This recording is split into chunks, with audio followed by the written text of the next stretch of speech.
Hello, everyone. My name is Jim Hopkins. I'm a senior product marketer for Salesforce, and I'm happy to be here today to talk to you about how technology has shaped buying and selling. I was lucky enough to be able to contribute to a research study that Salesforce did recently, and I'll be sharing some insights from that study today.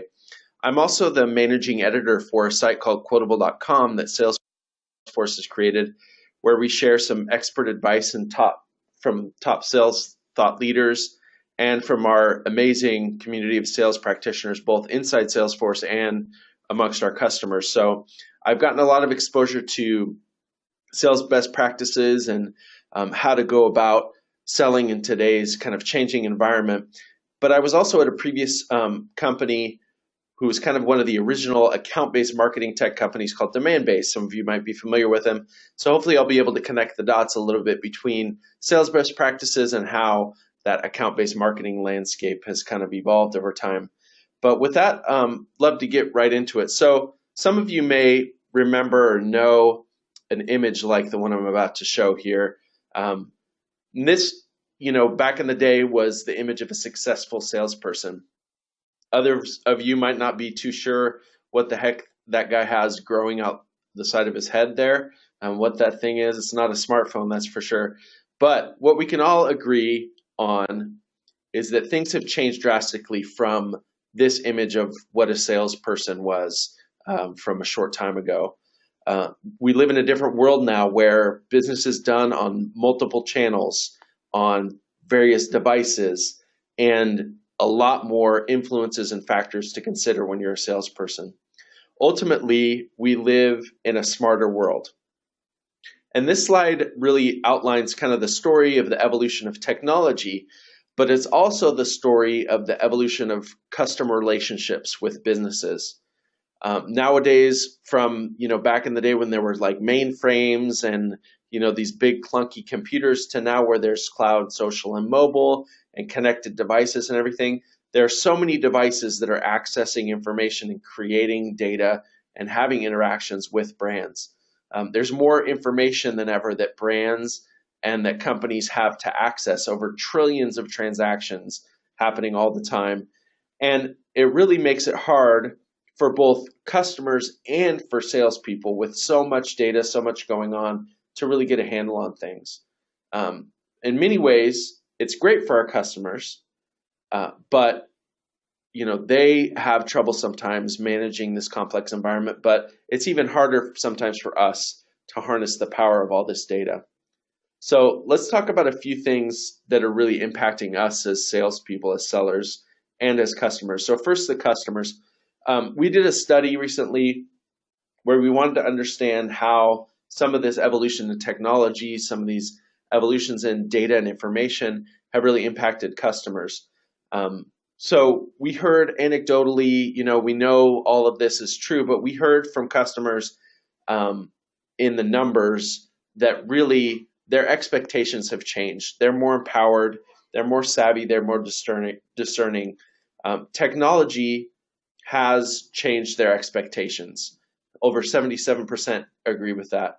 They feel more informed by technology, and they feel like it's easier for them to change brands that they do business with because technology has made that simpler. We also heard and asked them what they typically want from a salesperson, from a buying experience. We've, again, heard this anecdotally. We know this is true by gut, but the numbers bear this out. They want a trusted advisor that really adds value to their business. And they want somebody who's focused on helping them, solving their problems, not just selling or pushing their products. And you might think, yeah, that's quaint and nice, and I've heard that all before, but it's really hard to achieve this kind of holy grail. And not every sales rep can actually pull this off. But as Forrester predicts, what will happen to the salespeople and the professionals that aren't adapting, aren't changing to meet some of these new customer expectations, is that they'll actually, start to become extinct and go away. And this applies, no matter what role you're in. This is about your style more than really your role. So it applies to inside, outside sales, field, channel, whatever you might be. If you're an order taker, customers can now research for themselves, and they have e-commerce. So really, those order takers are becoming more and more obsolete. Explainers, people that kind of like to talk about the products, about the features, and kind of explain all the nuances. We don't need those as much because there is information available. And actually, marketing does a really great job of providing content to customers that does a lot of the explaining, even before a sales rep gets on the phone with them or meets with them. And then navigators, you don't really need product training necessarily, so you don't need people to kind of help you navigate, a certain product to show you how it's done. Really, we have visual tutorials, and I know this firsthand. I've been renovating a house and using YouTube extensively.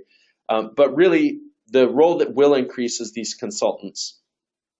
We need to be more consultative in our selling, and we need to use the tools and the mindset of a consultant to really sell in this day and age.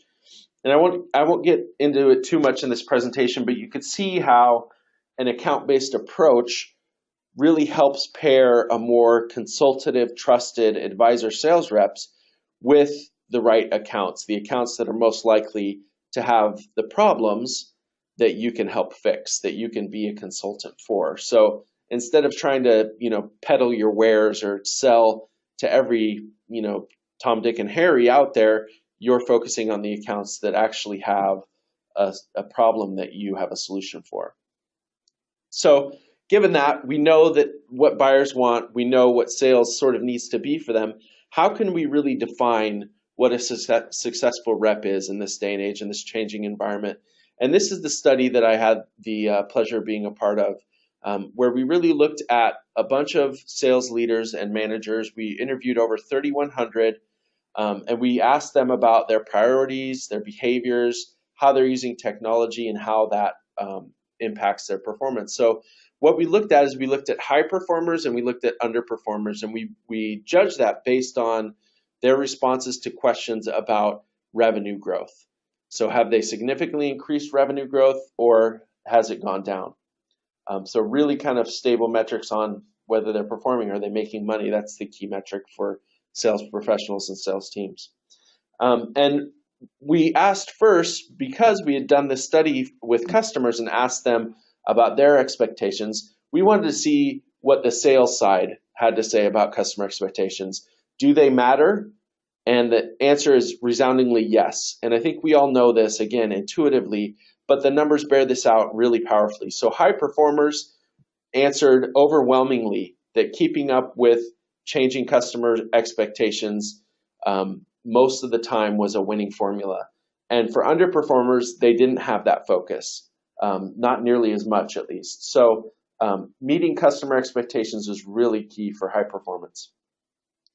And then focusing on a customer, again, the activities that really indicate that you are a customer-focused company and a customer-focused sales team are some of the ones below. So engaging proactively, being available on any channel that customers choose. And this is part of that, meeting customers with technology and with all the resources that they have available.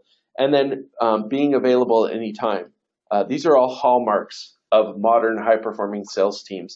And you can see how much a disparity there is between high performers and underperformers on some of these factors. And then a topic that's really key to us in account-based marketing and sales is aligning sales with marketing. And that, has been talked about a lot, but it's really more critical than ever.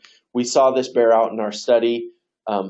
Marketing's efforts impact individual accounts and customers. Salespeople agree. High performers especially think that this is super important to impact individual accounts with marketing.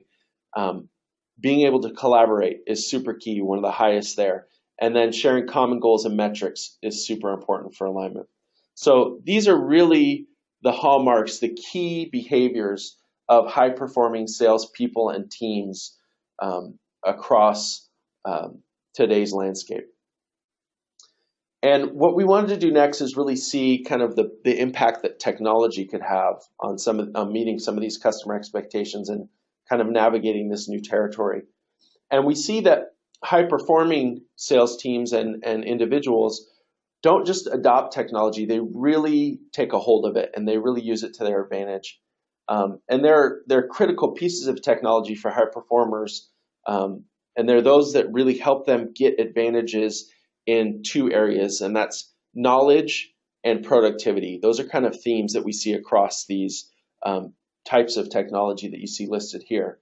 So first, they want to know more about their customers and be ready for meaningful conversations. Those predictive intelligence and sales automation and even collaboration apps help them know more about their customers, gather information from peers, from the market about what their customers are doing. And then they want to be spending less time on non-selling tasks. They want to use their time wisely to be in front of customers, to be paying attention to customers' needs, really more than anything else.